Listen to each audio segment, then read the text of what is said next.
What is up, YouTube? Kato here, and today we're playing some cards. This is episode number 2. We're on the road to Hamul Casino, but before we get there, we're gonna have the 30-minute drive ahead of us where we study poker. We get warmed up. All right, let's get after it. Today we're sitting down with $150 or 50 big blinds at the 1-3 table.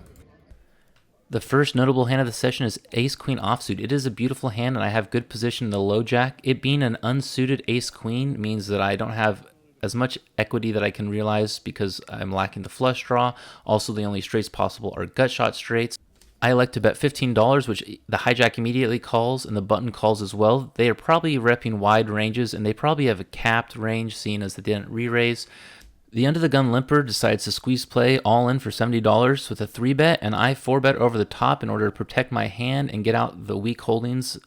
Ace-Queen has great showdown value, and with over $50 in the pot, this is the perfect time for the under-the-gun player to squeeze with any ace, any pocket pair, Jack-10 suited, King-Queen suited. There are a lot of things that I beat right off the bat. Let's go to the flop and pray for a good one. Definitely not a good flop. The turn does not help us, and the river doesn't either. Hopefully he has Ace-Jack, Ace-10, and he does have Ace-7. We drag the pot with Ace-High, and we're sitting with about $240. An orbit later, I look down at Jack-9 of diamonds in the hijack. I've posted because I'm returning to the table, and the player in the low jack raises a 15. I like to call, the cutoff calls, and the button calls. This hand has 3-bet potential. I definitely could have bumped it up to $40 or so, but seeing as I am just starting with my $200 stack, I don't want to get too crazy. I do want to see a flop though, and the flop hits us square in the jaw. Jack of hearts, 4 of spades, and 10 of spades. We pick up top pair with a backdoor straight draw. I want to immediately take control of the pot, but the OMC at the table, a very tight player, donk bets for $60. Seeing as this is a draw heavy board and there's players behind me, I wouldn't just call here, I would jam. I've only committed $15 to the pot, and although I have a marginal hand, I want to choose a different battle to put my chips all in. I fold. A few hands later, we look down at pocket 7s in middle position. I could either raise here or I could call. I elect to call, seeing as I'm trying to set mine. There's really no playability if I don't hit my set. It's a very polarized hand on the flop, and I could pick up some random straight draws or a backdoor flush draw, but neither are going to be very strong.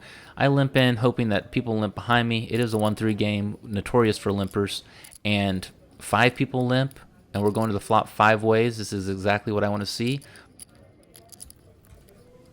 Flop comes out, 6 of diamonds, 7 of spades, 10 of spades. We hit our set, but on a very dangerous board.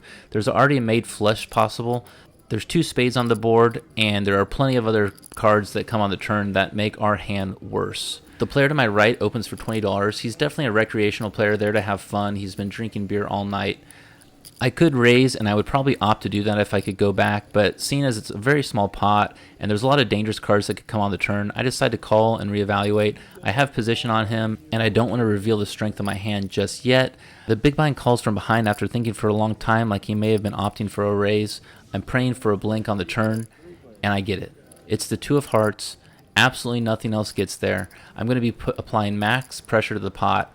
I'm expecting that the original raiser continues, and I'm going to be re-raising him probably for my entire stack. There's starting to become some significant money in the pot. The original raiser does bet $55 on the turn, and seeing as there is a player behind me and he seems super interested in the hand still, I'm going to go ahead and go all in. I want to put maximum pressure on both players. I don't want to show any more free cards, and I'm happy with taking down the pot right now, but I'm also happy with a call from someone who's behind. I'm just short of $200, and the big blind goes deep into the tank. He thinks and thinks and thinks and glares at me, and he's not very happy, but he does eventually decide to make the fold. The original raiser in the 5 seat thinks as well, mutters a few words under his breath, and decides to let the hand go, telling me, "I'll give this one to you." Thank you, that is so generous to give me a pot when I have a set. We are now sitting pretty with about $330 from our original $150 buy-in. Let's keep moving up. The next hand we look down at pocket 10s. The same recreational player made it $8. I could 3-bet here, but I like to play this as a medium pair and set mine. I don't want to get too wild, seeing as people are limp calling a lot of hands, and I feel like even if I bumped it up to $25, I would still get the same amount of callers. not offering much protection, just building a pot that I may or may not hit. There are 6 players in this hand, and we're going to a flop. The flop comes out 8 of diamonds, 4 of clubs, 9 of clubs. This is a great hand for pocket 10s, seeing as I have an overpair, but there are flush draws and straight draw possibilities out there. 6-handed, there could be a lot of people out there with a piece of this board, and I don't want to get too crazy too fast, especially after second act raises up to 25. I could size to 75, but I just decided to call and see what develops. I could be facing a re-raise here, and I just want to see where everyone else is at. If everyone folds, then I'll have position on the original raiser, and I could put pressure on the pot with a lot of turn cards. Everyone folds around, and it's heads up to the turn. The 9 of spades comes on the turn, which is not a card I want to see. The hijack has a lot of 9s in his opening calling range and also in his pre-flop opening range. Seeing as I block 10-9 and I block some of his straight holdings like 10-jack, 10-queen, jack-10, I probably should have sized up here and put some pressure on him to see where he was at. His sizing on the turn kind of makes me think in retrospect that he's trying to block and trying to not inflate the pot, hoping to hit his draw. When the queen of diamond comes, he decides to lead out for $100 into a $140 pot. Now, this is a tough spot because he could have easily had a holding like ace queen of clubs, queen 10 of clubs, queen jack of clubs. He could have also had a 9. I don't know what I'm beating here that would get to the river after being aggressive. Maybe 6-5, 6-7, jack 10. I don't even beat jack 10 anymore, hell. So I just elect to fold and fight another day. This player has not been mixing it up a lot. He hasn't been showing aggression, and now all of a sudden he wants to put big money into the pot. Leave a comment below what you think about this hand, when I should have raised, if I should have called the turn. I'm getting decent odds, $100 to win 340, but I just don't feel like I'm good.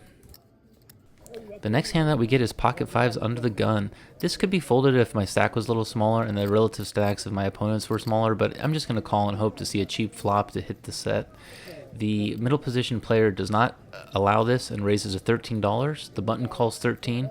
One more player to my right calls 13, and I close the action with a call, making the pot $43, and we're headed to a flop. 4 ways. Seeing as I'm checking basically any flop, I go in and check in the dark to put the action on the original raiser first. The flop comes out a beautiful 4 of spades, 3 of diamonds, 6 of hearts, giving me 4 to a straight with the 2-5 blockers. It checks around and the turn is a 2 of hearts. I'm no longer checking. I'm going to lead out in this pot and try to build it. I bet $20 at half pot bet, and the original raiser calls me instantly. He's a type player. I can easily see an ace in his range calling for the straight draw, but when an ace spikes on the river, I decide that he could have totally paired up, or he could have a 2 pair, ace 4, ace 3, ace deuce. I size up, 2/3 pot bet of $60. He doesn't take very long and he calls. I imagine he did float the turn with an ace, and when it spiked he felt like he had to call. It cost him an extra $60 though, and I scooped the pot. I'm up to about $370 or 1.5 buy-in profit. Let's see if I can squeeze a little more value out of this session before I go home. I go through a small dry spell of cards, and so I decide to take a lunch break. When I come back, I post in the cutoff, and I get 6-4 of spades. One of the blind pumps it up to $10, which is a very small raise, and it waterfalls around. Now, when it gets to me, I could elect a 3-bet. There is already $40 in the pot, and I could put pressure on people and try to narrow the field, play heads up in position, but alas, I just try to call and see if we can spike something beautiful on the board. If not, we can just get out of here with a $10 loss. We end up getting 6-1 to see the flop, which comes ace of clubs, 2 of spades, 6 of clubs. We pick up middle pair and backdoor straight and flush draws. Small buy-in bets out $15, and it folds around to me. I make the call, and so does the button. Straight and flushes are completed. Ace 4 makes a better hand. We don't mind putting aggression onto the pot, but we have to be very careful to fold to any over-aggression. When the small blind, the original raiser, decides to lead out for $5, it's a very weird bet, and he could be trying to induce me to raise with clubs, hoping to re-raise, or he could just have an ace trying to slow down the action. I like to take control of the pot and apply pressure, re-raising $25. When the button insta-calls, it kind of catches me by surprise and it causes me concern. The small blind makes the call, and we go to the river, which is the 10 of spades. Ace 10 gets there, pocket 10s gets there, but other than that, it's a pretty dry card. When the small blind checks, I decide to check behind. My hand's not that great with the current board. I think I'm going to be taking it down when I flip it over after the button checks, but no, the button has ace 4 of diamonds. He also turned his 2 pair. a better 2-pair, and he scoops the pot. He's my friend and a good player. I'm happy to see him win one, even if it's from me. After losing that hand, it felt great to take a look at pocket kings in middle position. There's $4 in the pot. I'm not letting anyone see anything for cheap. I raise it up to $13, concealing my pocket kings. I want to go with my standard bet. I'm not trying to raise bigger to make people think that I have a strong holding. This is a very playable hand post-flop, even multi-way, and sure enough, I get 3 callers. We're going to a flop. Flop comes 6 of diamonds, ace of diamonds, 2 of diamonds. Not the best flop with ace high, but I'll take it with the king of diamonds. As you can see, even against a hand like ace 10 with the ace of diamonds, I'm still a 40% favorite to win. So I lead out for $15 to see where I'm at, and I get 2 callers. With the ace of diamonds and the king of diamonds blocked, the amount of hands that would call $13 with 2 diamonds in it is diminished greatly. I'm feeling pretty good with my hand, except for I'm going to need a diamond. The turn does not bring it. It brings the king of hearts, but I still feel like this is my pot to win, and ace is not going to be feeling very confident, and I still have the draw to the nuts. I could hit a king on the river. There are a lot of things that make my hand better, and there are a lot of ways to put pressure on my opponent. Apply pressure is exactly what I decided to do when the recreational player in C5 leads out for $10 into an $84 pot. I sized up to 2/3 pot, $60, putting the pressure back on him, targeting any weak ace, targeting any 10, targeting weaker diamonds. I wanted to build this pot in case I spike my king or my diamond on the river. I'm not necessarily trying to increase my fold equity, as he's recreational enough that he can call me with any ace, but I also seen him calling me with a 10 or with a diamond that's marginally strong, maybe even a hand like 10-9 with a 9 of diamonds. So he thinks for a long time and elects to make the call. We're going to a river. We're hoping to hit this 10.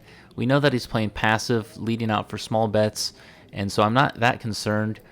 When the river comes out, it is the 5 of hearts, which does not improve our hand. It likely doesn't improve his hand. When he checks it, I decide to check behind. I could bet a large overbet, but I think he's probably calling me with most aces. And so I flip over the kings. It's good. I'm scooping the pot. He doesn't show what he has, but I'm sure he had a weak diamond or maybe a 10. Regardless, we pick it up, and we're continuing to build our stack for the session. Oh, and is that a green chip I see? Oh, we finally get our first green chip of the... We looked down at pocket 10s, but one very tight player is already raised, and then another tight player re-raises. They're staring at each other with death stares, and I'm just thinking to myself, let's not play this one. I turned out to be right when he flipped over aces and the other player had queens.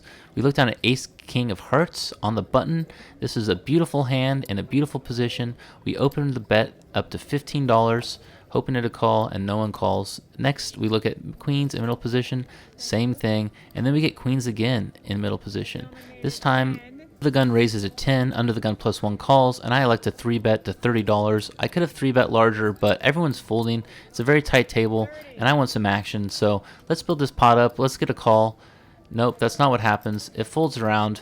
Everyone folds, including the original raiser and the original caller, and I scoop about 25 free dollars, or about 8 big blinds. I'm happy with that.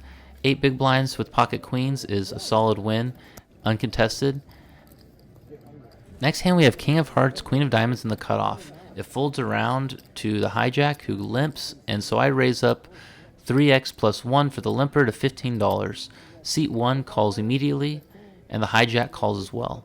We're headed to a flop with $48 in the pot. I have position. I likely have the best hand. I wish it was suited, but we'll see what comes.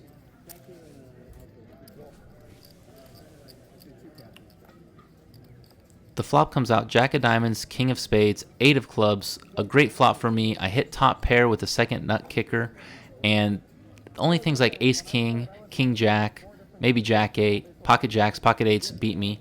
There are a lot of draws out there. There are a lot of top pairs with worse kickers and a lot of second pairs, so I like to bet half pot, $25. Seat 1 thinks about it for not too long and makes the call. The hijack folds. We're going heads up to the turn. $98 in the pot. I have top pair. Hopefully no okay. Well, there's a jack of hearts. That's not what I wanted to see. And of course, I also didn't want to see seat 1 get excited, get serious, grab chips, take a long time, think about what he's going to do. All the things he didn't do on the flop. He thinks about it and checks, scratches his nose. I cautiously bet almost half pot again, $40. I want to see where he's at. I want to keep putting pressure on the pot. Hopefully he Okay, yep. He decides to ship it all in for about $200. Exactly what I didn't want to see. At 1-3 games, I feel like I see this a lot, where you hit your miracle card on the turn, and a player who doesn't know what to do just selects to go all in. It makes sense if you're trying to protect the hand, but there's not much to protect with this, especially if you turn a jack and you think that I have a king. Maybe a smaller re-raise or even float in order to get in on the turn would not be a bad idea. But I look at my cards, I don't think I'm good, I fold it away. Let me know what you think about that hand, if I had the odds to call or not. I'm still sitting with about 400 bucks, and let's see another hand.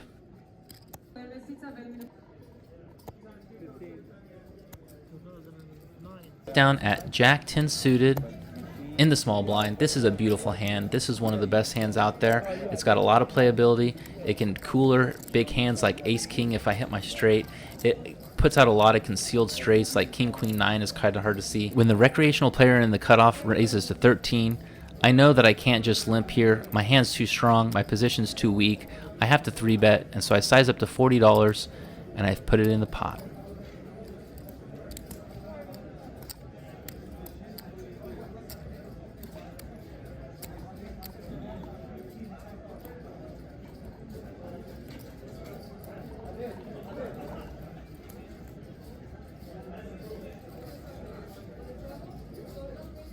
The original raiser ended up thinking for quite a while, counting his chips out multiple times, reluctantly calling, but sure enough, he makes the call, and we're going to the flop with $89 in the pot heads up. I have Jack 10 of clubs. It's so beautiful. I look at it one more time. The dealer puts out the flop, and it's 2 of clubs, 5 of spades, 8 of clubs. This is a great flop for me. I have 2 overs, the flush draw, a backdoor straight draw. My hand is incredibly concealed. I'm going to continue with my story that I have an overpair, which is what most people think when you 3-bet at a 1-3 table. I bet $60, and he folds, showing us his pocket sixes. The next hand I pick up is ace-2 of clubs, and I like to just call. I've been mixing it up. This could totally be worked into my 3-bet range, but I'm going to just call here, see a flop, see if we can't spike 2 pair to try to bust an ace-king, ace-jack, ace-queen holding, or even a flush. And sure enough, I flop the nut flush draw, backdoor straight draw, king of clubs, jack of diamonds, 8 of clubs on the board. The big blind leads out for $10, and I could raise here, but I just select to call. I want to see a card, and there are 2 players to act behind me. I don't want them to re-raise. I want them to come into the pot. Just like that, a $12 pot's now $52. The turn is a 3 of hearts, which does not help me, and the original raiser, the big blind, leads out for $25. There's $77 in this pot, 1 to 4 to call. I'm going to do it because of my implied odds.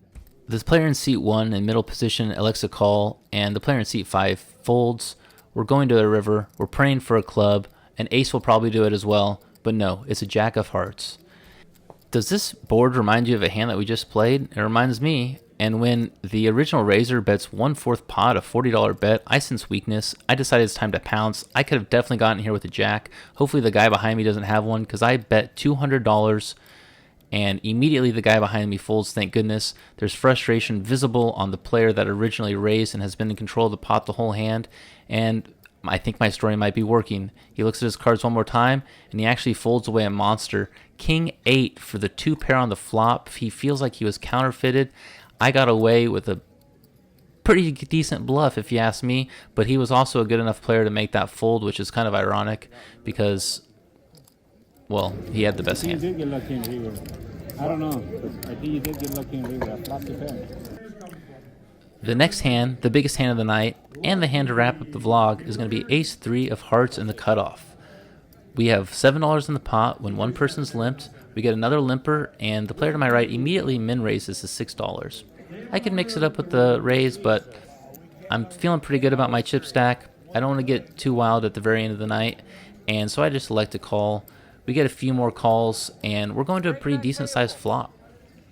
I'm glad to see the flop with as many people in because I'm either going to hit it hard or I'm not going to hit it at all, and I want as much implied odds as I can. I want as many people getting a piece of this flop as they can. I want other hearts to stay in, and oh my god. The flop comes 3 of spades, 4 of spades, 3 of diamonds, giving us 3 threes with the ace kicker. This is a fantastic hand, close to the nuts. There is a straight flush, and flush draw on the board.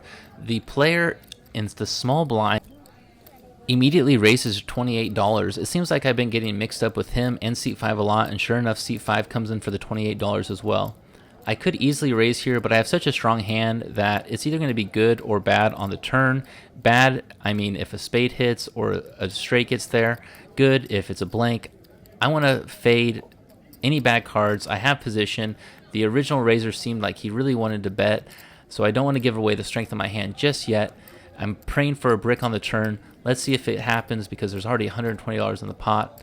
The dealer pats the table, puts the burn, and turns the 2 of clubs. This isn't the best card or the worst card in the deck. It's definitely not a spade, which I'm glad to see, and it gives me outs to the straight. Not that it'll necessarily be the best straight, but anytime I pick up outs to a better hand, I'm not complaining. The original bettor leads off for $85, and at this point, I'm kind of convinced that he is also trying to protect from the straight and the flushes. He may have that other 3. He is in the small blind, so 3-4, 3 deuce is possible, but this hand's way too strong for me to ever let go. I think I have the small blind right where I want him. He could totally be playing 3-5, 3-7. Sometimes when you flop such a big hand, when you don't expect to make anything, you kind of get carried away with it, and I think that may be what he's doing right now. Regardless, I have a pretty easy decision. I like to go all in. I want his draws to call before seeing the last card to give me the best equity in the hand. If he has a 3, he's snap calling, and snap call is what he did. The river was the 7 of spades, which is a very scary card, but I flip over my ace-3, and he sadly shows the losing hand to the rest of the table, which turns out to be 5-7. So he hit a pair on the river, which is what he was showing the other players, but when I looked down at ace-3 at the beginning of a hand, little did I think I'd be scooping an $800 pot. My stack is massive. I'm excited to book a win for the vlog after my first vlog was a loss. I sit there for another few rounds, folding out a bunch of marginal hands. I decide that it's time for me to go, book the win, take the $800 to the cage, and cash out. So that's exactly what I did. All right, we have left the casino, and we have our first official win for the vlog. It was a long day. I had my ups and my downs. I doubted that it was gonna be a winning session, but you know, poker, things change in a heartbeat. So we were in for 150, out for 823. That's gonna be a profit of 673 today. Makes up for a little bit of loss that I had for last video, but I hope you guys enjoyed this episode. Hamul Casino is absolutely popping off today. There was overflow. They had to add extra poker tables. The room was full. It was like 15 tables going, multiple 2-5s, a bunch of 2-3s, big stacks on all the tables. If you like this content, do me a favor, hit the subscription, hit the like, maybe leave a comment.